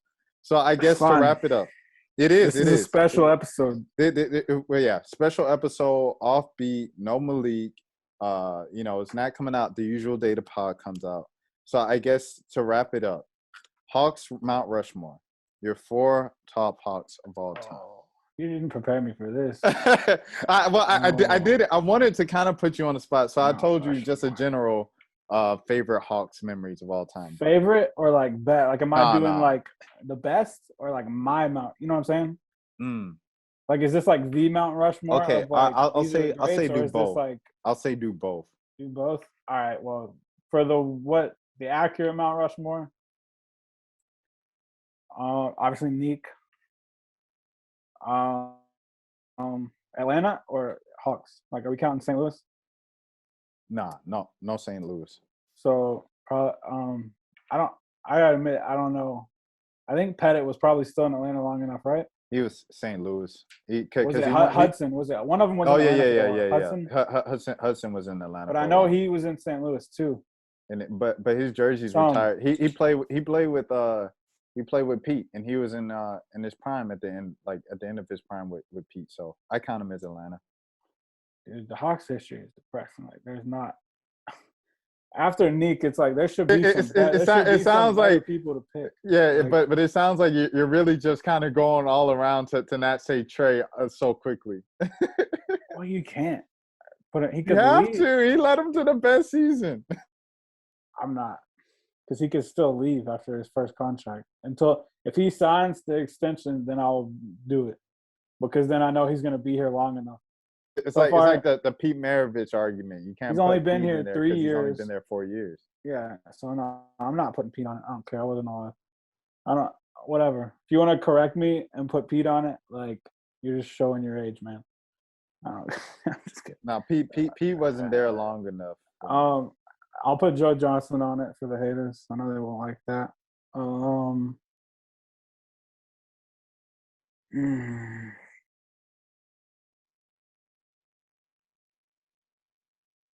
This is bad, man. Like, they should have somebody that's like easy. Like, it's like I'm picking between, like, you got like Al Horford, you got like Dikembe, you got Kevin Willis, I guess. Millsap. Millsap wasn't there long enough. Millsap was there like what? 4 years. 12? No, he was there He was there 2012. So what? 5 years? Because he left in 17. Was that 17? Pretty sure. It's been that long. He's been gone. He wasn't there in 18. With he played with Dwight, and that was his last year. Okay, yeah. 18 was just dang. So that was only 5 years. That's crazy. I don't know. I would probably go Hudson, I guess, since his numbers retired and he played in Atlanta. Oh, I don't know. The last spot is hard. I gotta look. You didn't let me research this before, so.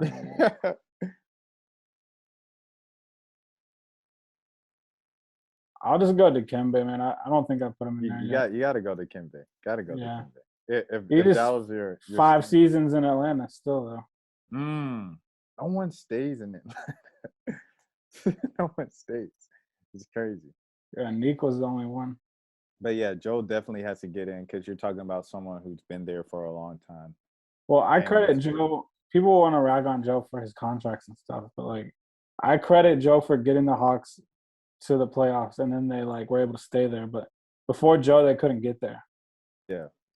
And Bibby was the guy who pushed that first team over the hump. Horford and Mike Woodson, they like put the Hawks in the playoffs and like put them as like, okay, this isn't like a joke of a team anymore. This is like this is a winning like thing here. And then Woodson was also the coach for the 13-win team, I believe. Yeah. But he was dealing with 17-year-olds. Like that was when high schoolers can come in. So Josh was like 7. He wasn't even like 18 when he first got in the league. Yeah, and then I guess my personal Hawks Mount Rushmore. I don't know. I don't really care. I would still put Joe Johnson on it. Love Joe. Probably Kyle Korver. Probably Jamal Crawford. And then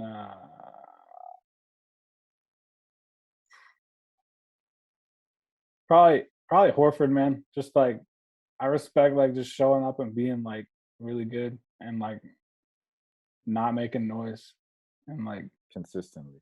Just being like I feel like he was just like a spur for them. Like he kind of set that Budenholzer culture. Like everybody just show up and do your job, and like you'll get your shots when you get your shots, and like it doesn't matter who's the best player or whatever. Like we're just gonna win. Just trying to win, yeah. I don't know. I hate that Horford had to leave the way he left, and like I know it was so ugly. I know Hawks fans like there's probably a few Hawks fans who are just like, all right, I like, I've gotten over it. Horford was awesome, but I know a lot of people probably still don't like him for it. But it was such an ugly way to leave. It's basically just I know he doesn't have the stats as Collins, but Horford is basically like a Collins level player, except he was like all defense a couple times, I think, and like for like almost 10 years he was with the Hawks. Like it doesn't happen very often that you get a number 3 pick, they turn out to be that good, and they're, they never he never dropped off with Atlanta. He dropped off after he left. He was in his prime when he left. And what about you? I still have Neek, Trae.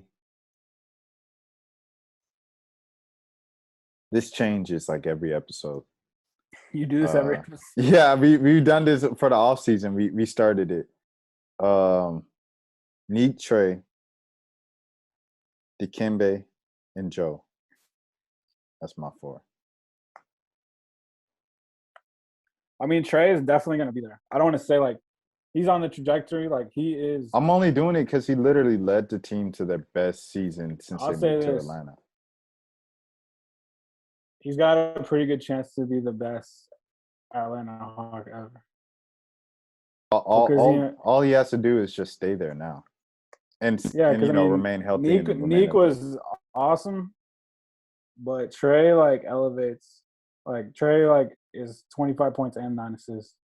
It's not just like shooting and dunking for his points. He's like the reason Collins can do what he can do. He's the reason, other people can get loose. So I don't know. I think Neek was probably in his day, like his peak was really high. I mean, he was almost as good as Jordan in some ways. And Bird. But I think Trae, his counting stats and stuff, like if he stays in Atlanta for 12 years, they're going to be so stupid. Like he'll definitely probably get the assist record, and it'll take a while to get the points record though. He's going to have to play a long time to pass Neek and Hawks points. I think it's the thing about – I think the Giannis title championship was really good for Trae. I mean, Hawks fans and their hope for, keeping Trae happy in Atlanta. Yeah, like just trying to see it through. Yeah, because he grew up in OKC. So that was one thing, I don't think he liked the Kevin Durant, situation of how he left. So he wanted to stay with the team he was drafted by and bring people to Atlanta, just like his competitive. This is from me just reading years of features on Trae, but that's like kind of the vibe I'm getting from him. And then I think just the Giannis thing kind of just doubled down on that of, that's what he wants to do in it. No, I mean, it makes sense. Like, I don't know, like, still though, like if you have the chance to team up with like, I feel like there's some of those people who end up on super teams, they don't necessarily mean to like not be loyal. It's just like they make a decision that's like their decision at the end of the day. Like Trae just doesn't have friends like that though. Like his friends are like, you're right. That's a good point. Why you think you want to go to the Olympics so bad? Yeah, because he doesn't have friends. His friends are like Mitchell. He needs to recruit like Michael stars Porter that are old. None of the people his age are good enough to help him. Yeah, yeah.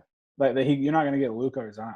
So like, you got to go get like a veteran to like fuck with you. Like, Slade enough in the episode. I don't think anybody's gonna complain about the F bomb at this point. But I just feel like there's like a disconnect between like Trae's generation and like Bradley Beal's generation, like to where like the first thought of Bradley Beal playing with Curry or Trae, he's gonna be like Curry, of course. Like that's the GOAT of my era. Like there's no comparison between Trae Young and Curry to Bradley Beal. Bradley Beal's been watching Curry his whole career thinking like, oh, how could I be that good? And Trae Young's been around for 30 seconds. Look at Curry, man. So Trae needs to get around these guys and like really just keep killing it in his games, and then like eventually that respect will be there, and he'll be in enough All-Star games, and like because he's just like he's an easy guy to like dislike on the court. Like I don't, we don't know Trae as a person. We don't know like you don't know because he doesn't talk much in his availabilities either. No, but so well, I'm just saying like you don't really know how anybody is as far as like how they treat people, if they're selfish, unselfish. Like only way you know stuff like that is if when people will say stuff about a guy like, oh yeah, he says hey to every single employee in the building or stuff like like John Collins. Yeah, you already knew. So Kim like, Bazemore and John Collins, those dudes, so like dudes. There's people like that, but like just because you don't do that doesn't mean that you're not like a good dude. So like he might just be like a more quiet guy, But Trae, one thing about Trae, I'll say from afar or whatever, he's consistent, bro. Like he treated us the same from his rookie year. Like he treats me the same from his rookie year that he treats me now. Like as like the hottest. He was like the hottest thing in the league when the Hawks got eliminated. And he like still kind of treated me the same, and his pops and everything like that. So I don't know. I take note of that. But like you said, at the end of the day, I still know nothing about him at all. Well, I think that's more what it is between him and like trying to recruit other All-Stars. It's like all they see is that, and I'm not even saying they definitely see this. All they hear in their thought is like, oh, the guy taking all the shots in Atlanta. Like I want to go there and watch him play or not get shots. Like you don't have like that, like there's somebody else like Russell Westbrook or something. A superstar is gonna be like, oh yeah, but I know Russ. We'd be fine together. Like they just don't know him. So like it's either gonna take time to where he's like 27 and like there's somebody who's like gotten better, like MPJ or somebody, and to where it's like, all right, I'm gonna team up. Or I mean, I think I don't think the Hawks should give up on just like developing in-house like for another little stretch. I mean, you don't know what could happen. Like if Hunter comes back and looks like he did, I mean, just have a little patience. The healthy Reddish, that's tough. And if Brooklyn is going to be healthy, and if Milwaukee's going to be able to get the guys that Brooklyn gets now, because they got a chip. So like the people who are like, I don't know if Giannis can do it. I'm gonna go. Like people are talking about Dame going to Milwaukee, bro. Well, that would be insane. I'm not even talking about people like that. I'm talking about like Jeff Green, like just people that sign for nothing that just constantly help your team. Like the Lakers. All those people went to the Lakers in Brooklyn because they're looking at Giannis like, I don't know, dude can't even shoot. Like he hasn't done it yet. Now he's done it. People are gonna look at Milwaukee like, oh, I can get on there, I can win, I can go over the top. So like Milwaukee and Brooklyn are gonna just clean house on these free veterans. If I'm Atlanta, I'm not looking at this year like, and I know fans don't want to hear this, but like I'm not looking at this year like we got to put all our chips in and get on the level of the Nets and the Bucks. You're probably not doing that. Nobody's trading like James Harden to you like that. There's no move like that. Like the best play, it's like this is not in the cards. Like Damian Lillard is the best player that's making these kind of threats. I guess that's all they are at this point. They're not. It's not a full request. It's if y'all don't do what I want, then whatever. But like that's not a good I mean, I would take Dame in Atlanta, of course, but like that's not like a match made in heaven. That's like you take it, I guess. But like you better get back on defense. All these long rebounds. That's all these 40-footers. Like so, like I don't know who they would get. Bradley Beal has an opt out after next year. Like he can be a free agent next summer. So if you're Atlanta, you trade 5 assets, like a couple 2 or 3 picks, a couple players, and then he decides. If you trade Cam for him and Cam turns out to be Cam Game 6 Cam, and if you trade like multiple picks, like you probably have to trade like Cam and Herter. It's like it's Bradley Beal, like, and then in a year, Bradley Beal's like, yeah, Atlanta was cool, but LeBron said like I could play with the Lakers, so you just end up with nothing. I don't know. It is. People get bored and they put out all this like Hawks like championship stuff, and like I just don't know that like Schlink is gonna like. I definitely think they'll try to get better, but I don't know if it'll be like just blow it up. I don't know. No, I definitely agree with you right there, and I guess just wrapping it up, you know, let the people know your socials and where they can find you and stuff. Of course, yeah, you can just find me on Peachtree Hoops. Obviously, you know Rashad. If you guys follow Rashad, you know he's over at Peachtree Hoops doing some stuff as well. My personal Twitter is @zhood_. So if anybody wants to see, but mostly just doing Peachtree Hoops these days. I know people might remember me from Falcon Report or had to shout out Falcon for it. What have you? You know, whatever we're doing, Hawks Film Room. You know. But I would just say, if anyone made it to this point and knows what Hawks Film Room is, with me taking the job at Peachtree, I'm like sort of like doing all my Hawks stuff there. So Hawks Film Room is like, it's just resting peacefully right now. I don't know what's gonna happen, but it's taking a snooze while I'm running Peachtree. So we'll see what happens. But I appreciate you having me on. I wish I got to get Malik back in here. I need to hear Malik's. Need to hear Malik's Mount Rushmore. Yo, I think he said he joked if Jeff Teague won the championship, he was gonna put Jeff Teague on it. What about like Kasim Reed? Kasim Reed does have his jersey retired. Why does Kasim Reed and Ted Turner? I don't know. Didn't Kasim Reed get like? Didn't he do something like not good? Like what? Didn't he get accused of like some kind of fraud or something? Like not long ago. I literally can't keep up with politicians, but I think Kasim Reed did something messed up while he was in office the first time. It was like something like I'm pretty sure it was like just the typical like spent $300,000 on like something, and it was really just like a Cadillac. Personal expense, yeah. It was yeah. I remember that. Yeah. But nah.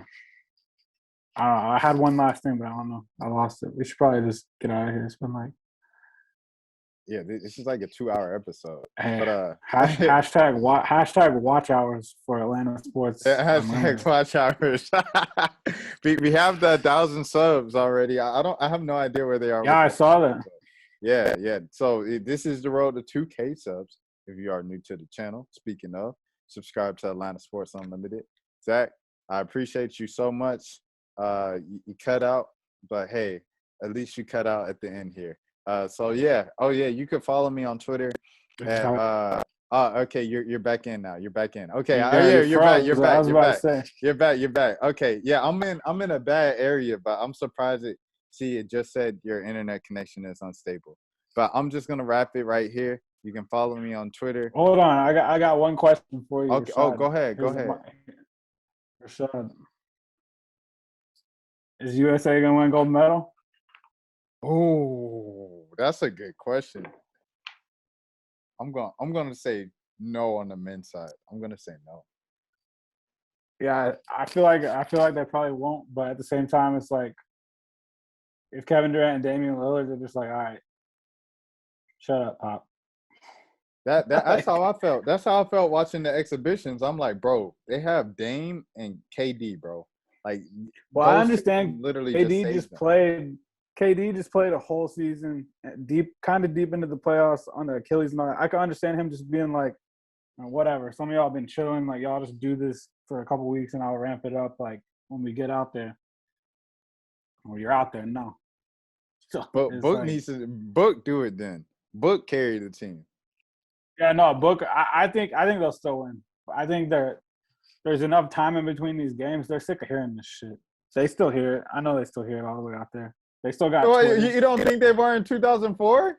You don't think they were tired of hearing it in 2004? Well, these guys they don't know nothing about that. All they know is that they just lost the first game since then or whatever. Like an actual, wasn't it the first loss since 04? Yeah, first Olympic loss since 04. Like in a real game. They lost 5 out of 8 going back to last year. That's crazy. There's some single elimination stuff that like it's hard to trust them, but got it. That's why I say no, because it's very difficult. Like you say, lost five of the last 8. It's just difficult to just flip the switch on. To expect them to flip the switch on just because they're the USA. So keep getting harder too, because the international game keeps getting better. Yeah. Like every year, there's like more international guys in the lottery, and like those guys are going to play for their like national teams and stuff. Like, well, now it's not just like I remember like as a kid watching the Olympics. It was like every other game you'd be like Carlos Arroyo or like Manu Ginobili's on this team. Now it's like, well, what is it Nigeria? Like now they can they have so many guys they can classify there. They just have to tell them if they play USA, the Olympics won't let them play for anyone else. So like Mike Brown's gonna get over there and he's gonna build that program up, and guys are gonna start. They're never gonna play US. Like even the American-born Nigerians can play with Nigeria, right? Yeah, like the on the women's side too. But like a guy like Okogie, and all those guys. Like I remember some. But they're gonna keep getting more people because there's like a lot of Nigerian prospects. Like I think Kuminga's Nigerian. Giannis is Nigerian. Yeah, but he plays with Greece, so he can't play anywhere. I know, but if he wanted to, like. I don't think the Olympics will let you switch. Like Karl Anthony Towns can't play for America because he played for the Dominican Republic when he was like 18. Oh no, I thought the rule was like if it has to be 4 years from your last time that you played for your last country, right? Well, I don't think Kat's eligible, and it's been like 8 years. And why didn't they let those two American women that were like Nigerian descendants or whatever? Why didn't they let them play?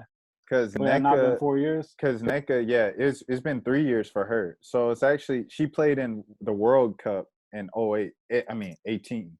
So it's been 3 years, and they said the rule is like you have to wait 3 years. So I didn't get that at all. Like why she couldn't play.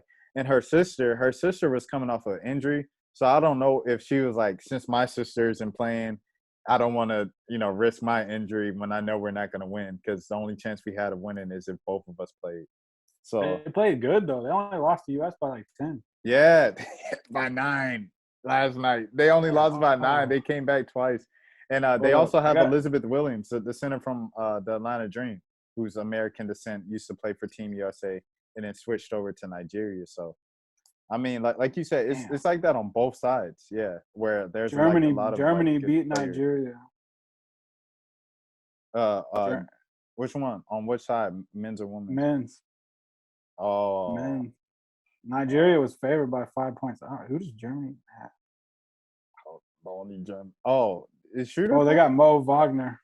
Oh yeah, Mo. Isaac Bonga. No, Dennis is not playing. He's a free agent. Oh, yep. And he's kind of old. Yeah, he's older now. It's crazy to think. No, they only have 2 NBA players and they beat Nigeria. That's crazy. Nah, yeah, that's crazy. That's an upset. Nigeria has like 7. Yeah. And like I said, I think there's 3 top 10 picks that can play with them. I can't remember who they are, but I think it's Kuminga's one of them. I can't remember who the other ones are. But, boy, Kuminga's different. He nice too. That kid. Yeah, but I think he might be like a Michael Beasley dude, and just not like be like a tweener, and just like he's gonna score like 35 one game, and then like a Montrez. You know what I mean? Just like where does he really like fit in this? Yeah. I see him as a wing, but you know what I mean, though. Like I just like I know what you're saying. People were saying it was like a 3-player draft with Kuminga, and then they're like, oh yeah, Kuminga's got to be at worst the 5th player taken, and now I'm hearing like on podcasts that like Kuminga might be there at 10. Yeah. Like, people are just like, not sure. how this really translates. He's a freak, but I mean, I don't know. The Michael Beasley thing is like, it's once I like heard that, I was kind of like, yeah, that might happen. I like Kuminga though. I'm a Kuminga guy, but we have to wrap, Zach. It's been wrapping. 2 hours, so we're wrapping right now. Like I say, you can follow me on Twitter at the real Candace Dupree. Until next time, man. You guys be easy. You can follow me on Twitter at Prime21. Oh my gosh. The hits just keep coming. The hits just keep. All right. And that's the end of the show. And if they come out clean.